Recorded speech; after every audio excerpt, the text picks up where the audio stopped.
नमस्कार।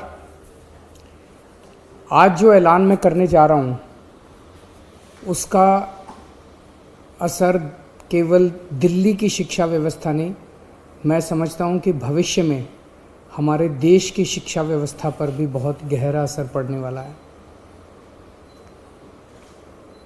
आज हम लोगों ने दिल्ली की कैबिनेट में Delhi board of school education के गठन की अप्रूवल दे दी है। दिल्ली में अलग से अब एक Delhi board of school education बनाया जाएगा। ये कोई मामूली बोर्ड शिक्षा बोर्ड नहीं है। जैसे हर राज्य का अपना एक शिक्षा बोर्ड होता है, तो ऐसा नहीं है कि अब दिल्ली में हमारी सरकार है तो हमने तय किया कि हम भी एक अपना अलग शिक्षा बोर्ड बनाएंगे। ऐसा नहीं है। ये शिक्षा बोर्ड बनाने की ज़रूरत क्यों पड़ी और इस शिक्षा बोर्ड के ज़रिए हम क्या हासिल करना चाहते हैं? पूरा देश देख रहा है कि पिछले 6 साल के अंदर दिल्ली की शिक्षा व्यवस्था के अंदर क्रांतिकारी परिवर्तन हुए हैं। पिछले 6 साल में सबसे पहले हमने ये यात्रा शुरू की कि हमने दिल्ली के बजट का लगभग 25% हर वर्ष बजट का 25% पैसा शिक्षा के ऊपर खर्च करना चालू कर दिया। इससे क्या हुआ? सरकारी स्कूलों की शानदार बिल्डिंग बनने लगी, स्कूलों के अंदर अच्छी लैब्स बनने लगी, स्कूलों के अंदर अच्छे कमरे बनने लगे, स्कूलों के अंदर अच्छे ऑडिटोरियम बनने लगे, स्कूलों में स्विमिंग पूल्स बनने लगे, स्कूलों की साफ़ सफाई की व्यवस्था अच्छी होने लगी, स्कूलों की सिक्योरिटी अच्छी होने लगी, स्कूलों के अंदर टॉयलेट्स अच्छे हुए, स्कूलों के क्लासरूम्स के अंदर अच्छे डेस्क आने लगे, अच्छे ब्लैक बोर्ड्स आने लगे।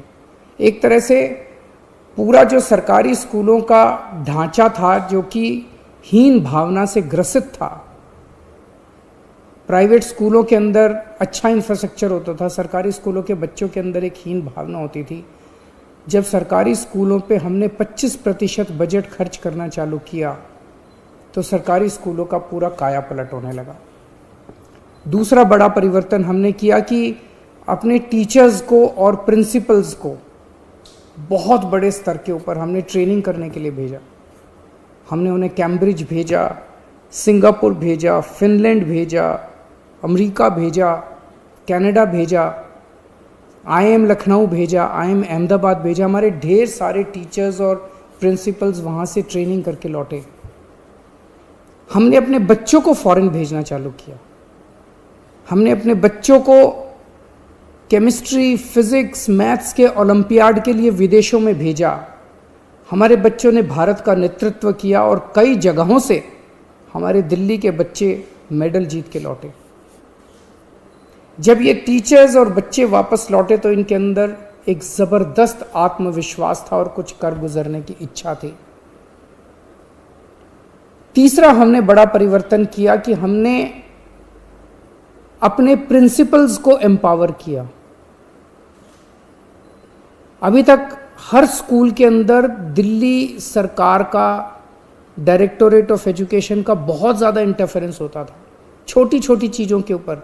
स्कूल में कुछ भी खरीदना है, स्कूल में कुछ भी रिपेयर कराना है, सरकार से परमिशन लो। कई कई टीचर्स की पोस्ट कई सालों तक खाली पड़ी रहती थी।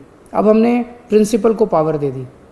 प्रिंसिपल की पावर 5,000 रुपये से बढ़ा के 50,000 रुपये कर दी और उसको पावर दे दी कि अगर सरकार किसी टीचर की अपॉइंटमेंट रेगुलर नहीं कर पा रही तो वो एक सेशन के लिए बाहर से किसी टीचर की अपॉइंटमेंट करके अपना बच्चों की पढ़ाई सफ़र नहीं होनी चाहिए। हमने हर स्कूल के अंदर एस्टेट मैनेजर्स की नियुक्ति की।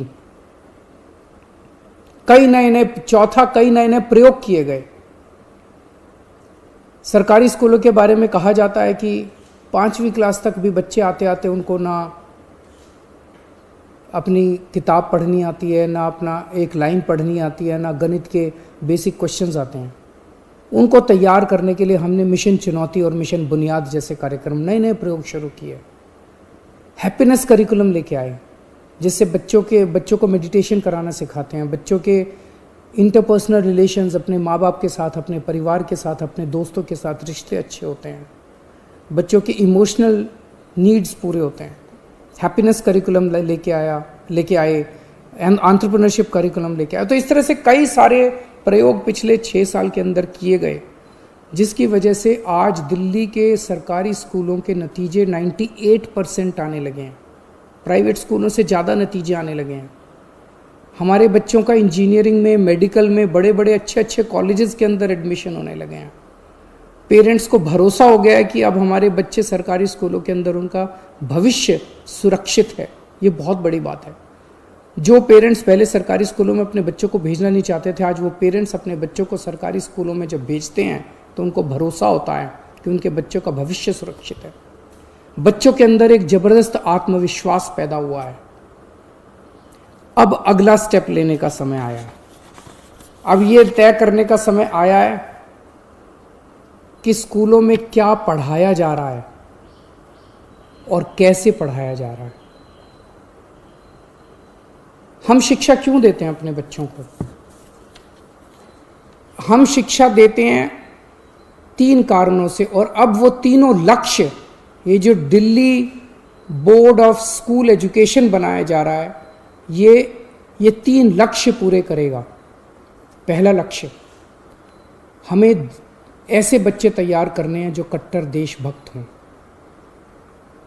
जो अपने देश के लिए मर मिटने का जज्बा रखते हों। हमारे बच्चे हमारे देश का भविष्य हैं। हमें ऐसे बच्चे तैयार करने हैं जो आने वाले समय में हर क्षेत्र के अंदर इस देश की जिम्मेदारी अपने कंधों पे उठाने के लिए तैयार हों। उन्हें तैयार करना पड़ेगा अपने बच्चों को, चाहे वो साइंस का क्षेत्र हो, चाहे टेक्नोलॉजी का क्षेत्र हो, चाहे बिजनेस का क्षेत्र हो, चाहे व्यापार का क्षेत्र हो, चाहे राजनीति का क्षेत्र हो, चाहे सामाजिक क्षेत्र हो। हर क्षेत्र के अंदर हमारे बच्चे देश की जिम्मेदारी उठाने के लिए तैयार हों। ऐसे बच्चे हमारी शिक्षा तैयार करेगी। अब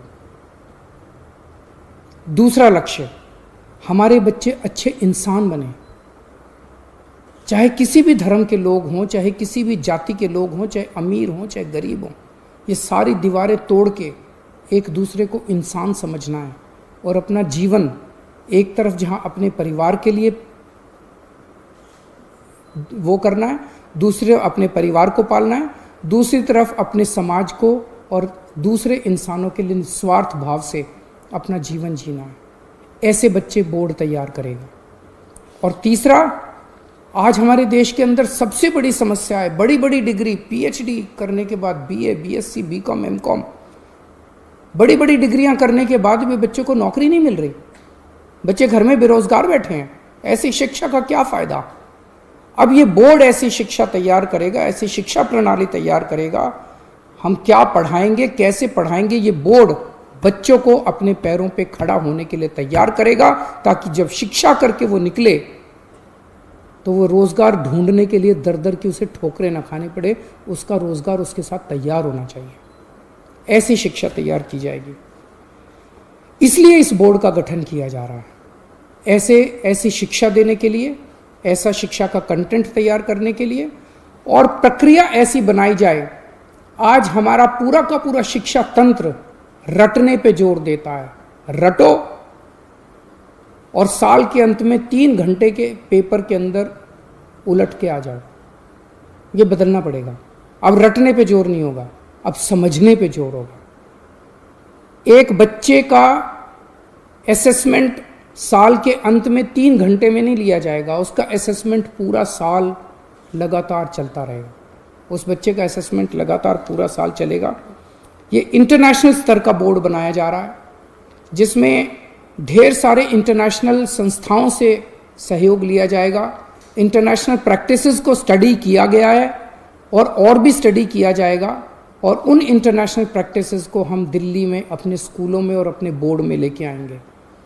इसमें हाई एंड टेक्निक्स का इस्तेमाल किया जाएगा बच्चों को पढ़ाने के लिए और बच्चों की असेसमेंट करने के लिए। जैसे मैंने बताया कि रटने के ऊपर से ध्यान हटा के अब समझने के ऊपर और पर्सनालिटी डेवलपमेंट, एक बच्चे को तैयार किया जाएगा। हमारा ये मानना है कि भगवान ने इंसान को बनाया है, हर इंसान के अंदर कुछ ना कुछ अच्छाई जरूर डाली है, कुछ ना कुछ उसके अंदर स्पेशलिटी। हर इंसान स्पेशल है। वो क्या स्पेशल है ये शिक्षा प्रणाली की जिम्मेदारी होगी कि उस बच्चे की उस स्पेशलिटी को निकाल के उसकी किस चीज़ में रुचि है और उसे किस चीज़ की ज़रूरत है, उसका कैरियर किस चीज़ में होना चाहिए और उसे कौन सा कोर्स पढ़ना चाहिए, ये शिक्षा प्रणाली निकाल के उस बच्चे को वही सिखाया जाएगा जिसमें वो माहिर है, ना कि एक रट्टू तोता जो अभी बनते हैं वो बनाया जाएगा। दिल्ली में 1000 के करीब लगभग सरकारी स्कूल हैं, 1700 के करीब प्राइवेट स्कूल हैं। इनमें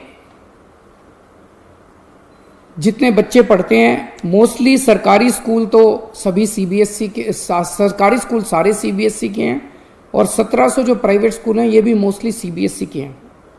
इस वर्ष 21-22 एकेडमिक ईयर में 20 से 25 सरकारी स्कूलों को हम एक साथ सारे स्कूलों को इस बोर्ड में नहीं लेके आएंगे। इस साल सबसे पहले साल में 20 से 25 सरकारी स्कूलों को इस बोर्ड में शामिल किया जाएगा। उन्हें सीबीएसई से उनकी एफिलिएशन हटा के इस बोर्ड की एफिलिएशन दिलाई जाएगी। ये कौन से स्कूल होंगे इसका चयन हम वहाँ के प्रिंसिपल्स, टीचर्स, पेरेंट्स के साथ मिलकर करेंगे और हमें उम्मीद है कि 4 से 5 साल के अंदर वॉलंटैरिली सारे सरकारी स्कूल और सारे प्राइवेट स्कूल जो हैं वो इस बोर्ड में शामिल हो जाएंगे। इसकी एक गवर्निंग बॉडी होगी जिसकी अध्यक्षता एजुकेशन मिनिस्टर करेंगे। इसकी एक एग्जीक्यूटिव बॉडी होगी डे टू डे काम के लिए जिसकी अध्यक्षता एक सीईओ करेंगे। गवर्निंग बॉडी में, एग्जीक्यूटिव बॉडी में एक्सपर्ट्स होंगे, ढेर सारे इंडस्ट्री के भी होंगे, एजुकेशन के भी होंगे, प्राइवेट के, सरकारी स्कूलों के प्रिंसिपल्स होंगे, ब्यूरोक्रेट्स होंगे। और आज इस निर्णय से मैं व्यक्तिगत तौर पे बहुत ज़्यादा खुश हूँ, उत्साहित हूँ। मुझे हमेशा ये लगता था, पहले राजनीति में आने के पहले हम लोग एनजीओ में काम किया करते थे, समाज सेवा का काम किया करते थे और हमें ये लगता था कि हमारी शिक्षा प्रणाली काफ़ी ज़्यादा दूषित है जिसकी वजह से देश की कई सारी समस्याएं, अगर शिक्षा को ठीक किया जाए तो देश की कई समस्याओं का समाधान निकल सकता है। पिछले 6 साल की हमारी यात्रा काफ़ी अच्छी रही और मैं समझता हूँ कि अब ये जो अगला चरण है जिसमें इस बोर्ड का गठन किया जा रहा है, इसके ज़रिए शिक्षा के क्षेत्र में मूलचूल परिवर्तन होगा और हमारे जो बच्चे शिक्षित होकर निकलेंगे वो एक तरफ देश की बागडोर संभालने के लिए तैयार होंगे और दूसरी तरफ अपने परिवार को का पालन पोषण करने के लिए भी तैयार होंगे, अच्छे इंसान बनेंगे। बहुत बहुत शुक्रिया।